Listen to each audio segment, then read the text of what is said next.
Conflitos de interesses predominam por períodos curtos, porém, conflitos de visões dominam a história.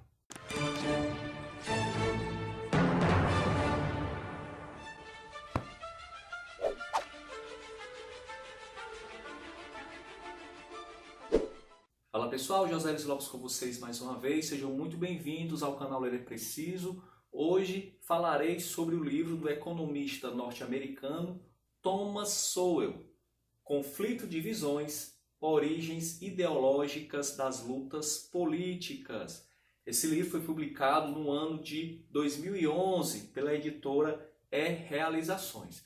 Eu já conhecia o Thomas Sowell pelos vídeos da internet, né? No YouTube tem muitos vídeos sobre esse economista. Ele é o queridinho, digamos assim, da direita, né? Porque ele é contra muito dos pressupostos dos progressistas, né? Dos democratas norte-americanos, e tem muito material dele legendado no YouTube. Então eu já conhecia esse autor, gosto muito dos posicionamentos desse autor, e então resolvi comprar o livro pelo autor.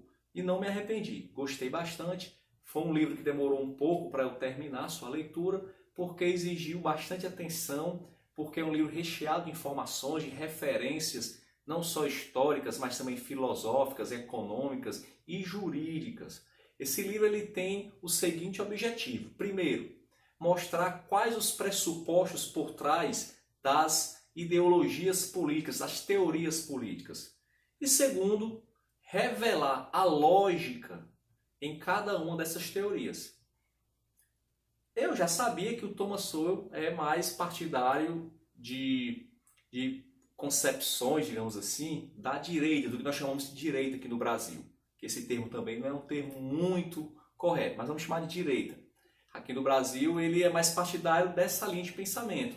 No entanto, eu penso que ele conseguiu, na medida do possível, já que a imparcialidade total ela é impossível, mas na medida do possível ele conseguiu mostrar as várias teorias políticas de forma razoavelmente imparcial. Eu penso que se o leitor desse livro não conhecer Thomas Sowell, ele não vai nem perceber qual lado o Thomas Sowell pertence, porque ele foi honesto nas suas apreciações sobre cada teoria política. O livro ele tem 278 páginas e é dividido em duas grandes partes. Na primeira parte nós temos 5 capítulos e os outros 4 capítulos ficam na segunda parte. Na primeira parte ele vai falar primeiramente sobre o papel das visões nas teorias políticas. Ele vai mostrar que toda teoria política tem como base uma visão de mundo. Todas, sem exceção. Então ele vai mostrar que a visão, digamos que seja o alicerce de uma teoria política. Ele também vai mostrar no capítulo 2 que todas as teorias políticas elas podem ser classificadas em duas grandes categorias de pensamento, digamos assim, que ele chama de visão restrita e visão irrestrita. É verdade que as teorias elas são complexas, às vezes o que difere uma teoria de outra é uma vírgula, mas mesmo assim dá para se classificar as teorias mais ou menos em uma dessas duas grandes categorias, visão restrita e visão irrestrita. E o que eu achei interessante, eu não conhecia essa definição, essa classificação, essas classificações elas são a partir da condição do ser humano. Na visão restrita, entende que o ser humano, a palavra já diz, né, restrita, o ser humano ele não é bom por natureza, ele é mau por natureza. Ele não tem uma capacidade ilimitada, digamos assim, de fazer o bem. As suas capacidades intelectuais, morais, éticas, são restritas. Em contrapartida, aqueles que são da visão irrestrita entendem que o ser humano ele nasce bom e ele é capaz, se assim o meio permitir, se ele for educado, ele é capaz sim de atingir a virtude, de atingir altos ideais. Então, essa concepção a respeito do ser humano é que vai fazer com que as teorias políticas sejam construídas. E eu achei muito bacana a definição que ele dá dessas essas duas visões que eu não conhecia, visão restrita e visão irrestrita. Nos próximos capítulos, ele vai mostrar como cada uma das visões entendem os principais termos da discussão política. Como, por exemplo, o que é que as visões acham e falam sobre a lei, sobre o conhecimento, sobre a justiça, sobre a liberdade, sobre a igualdade, sobre o poder. E eu percebi que muitas das discussões que existem trazendo aqui para o nosso contexto do Brasil, o contexto dessa discussão, essa polarização direita e esquerda, muitas vezes a discussão ocorre porque os termos eles não foram bem definidos. Alguém que é da direita, quando fala de igualdade, ele tem uma definição em mente.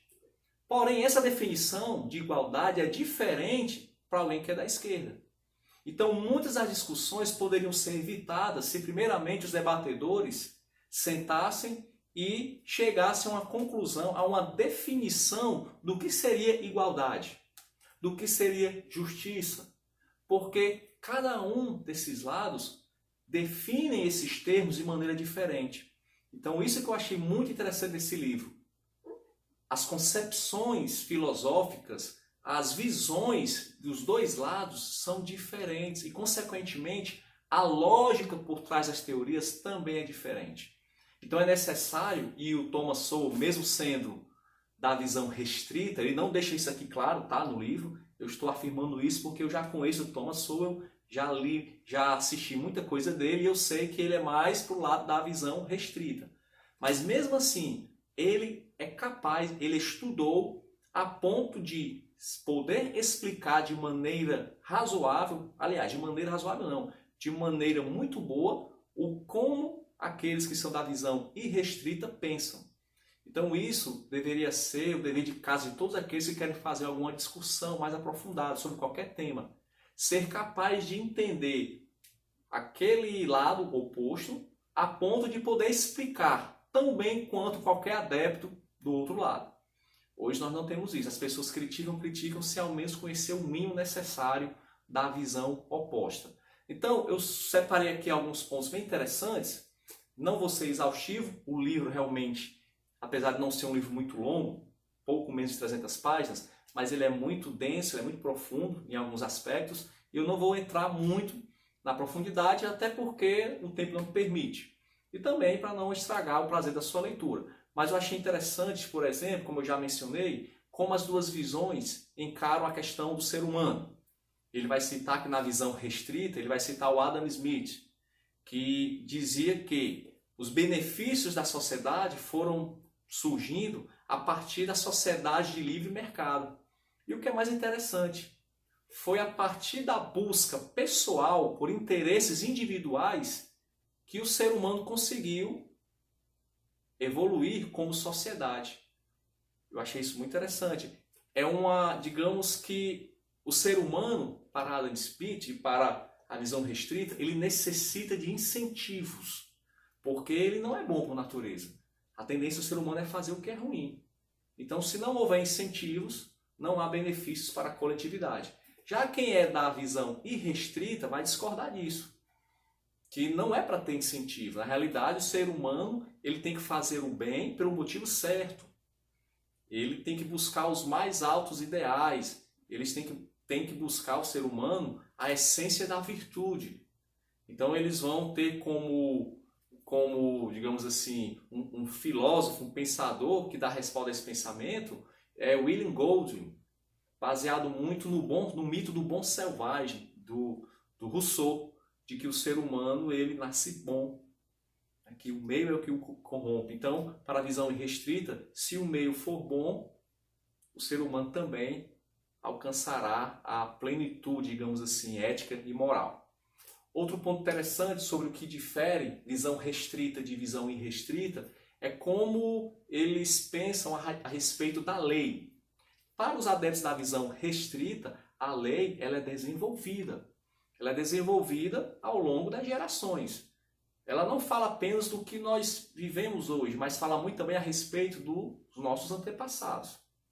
Para os adeptos da visão irrestrita, a lei ela não é desenvolvida, mas ela é criada, ela é feita. E ela deve ser feita para atingir alguns objetivos sociais. Daí nós temos hoje o que chamamos de judiciário ativista. Eu achei muito interessante essa parte que Thomas Sowell escreveu. Existem alguns juízes comprometidos com essa visão irrestrita, que eles olham a lei, olham a Constituição e eles buscam nessa Constituição o próprio significado para os seus termos. Eu vou dar um exemplo muito claro. A Constituição brasileira ela é bem clara que, para a proteção do Estado brasileiro, vai ser reconhecido, será reconhecida a união estável entre homem e mulher. Eu não vou entrar aqui no mérito da questão, não vou fazer nenhum juízo de valor sobre isso, mas está escrito homem e mulher, é bem claro. No entanto, o STF, de maneira ativista, dá uma nova interpretação para isso. E já entende que não é necessário ser homem e mulher, pode ser homem e homem, mulher e mulher. Então nós vemos aqui um exemplo clássico da visão irrestrita do judiciário ativista, que não se preocupa com o que está escrito, não se preocupa com a tradição, com aquilo que já vem dos antepassados, mas procura reinterpretar algumas palavras de acordo com aquilo que eles querem. Isso é só um exemplo, ok? O judiciário ativista. Outro ponto bem interessante de divisão de termos, de definições de termos entre visão restrita e irrestrita, é a questão da igualdade e da justiça. Para a visão restrita, um processo social ele é justo, ele é igualitário, se não houver nenhuma força externa que impeça de alguém fazer algo. Já para a visão irrestrita, não basta a ausência de forças externas que impeçam alguém de fazer algo. É necessário também que não hajam limitações.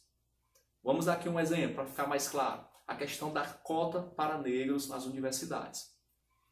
O adepto da visão restrita ele vai pensar o seguinte: o que é que impede de um negro estudar, prestar um vestibular para a medicina, por exemplo, que é um dos mais concorridos, passar, se formar médico e atuar na medicina? O que é que impede? Existe algum impeditivo legal para essa pessoa? Ele vai responder que não. Então o processo é justo. O processo ele é igualitário.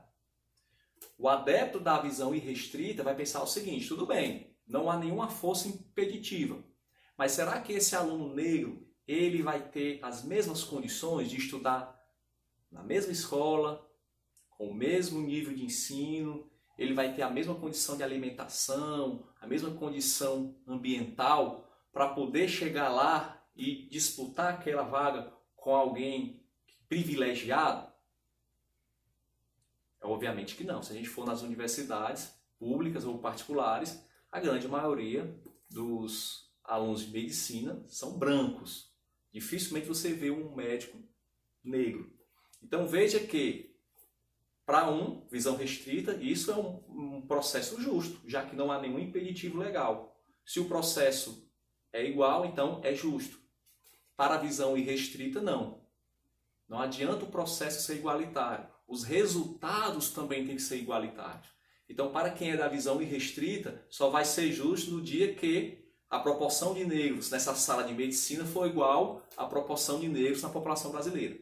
Então, veja que são dois termos diferentes. Então, quando você fala em justiça, para quem é da direita aqui no Brasil, por exemplo, visão restrita, você está falando de uma coisa. Mas na cabeça de quem é da visão irrestrita, da esquerda, é outra coisa. Então, olha como uma palavra só pode ter significados diferentes. E para terminar, eu acho interessante também a abordagem que cada uma das visões fazem sobre a questão do conhecimento. Para a visão restrita, o conhecimento é o que ele chama aqui, o Thomas Sowell, de racionalidade sistêmica.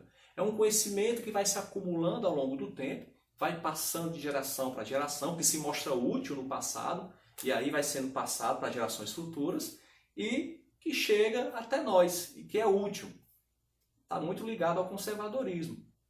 Já para visão irrestrita, eles não acreditam, eles querem romper com esse conhecimento do passado. Porque na visão deles, o conhecimento ele não pode ser sistêmico, ou seja, não pode ser um conhecimento desarticulado, Mas o conhecimento, ele tem que ser um conhecimento articulado, intencional e principalmente feito, ou não diria feito, mas o conhecimento deveria ser algo principalmente de algumas pessoas acima da média, pessoas que seriam importantes para guiar as massas. Você vê que a esquerda realmente ela valoriza muito o papel de um líder, né, de um ser iluminado que vai mostrar o caminho para as grandes massas, para a grande massa. Porque a esquerda realmente entende que o conhecimento ele tem que ser intencional. Não é um conhecimento da coletividade que vai passando de forma não intencional de geração a geração, mas é o conhecimento intencional de uma classe, de uma elite intelectual, que vai mostrar os rumos para os demais. Tá? Então, Thomas Sowell vai falar de muito mais coisas, mas basicamente o que vai diferir uma visão de outra é a condição humana.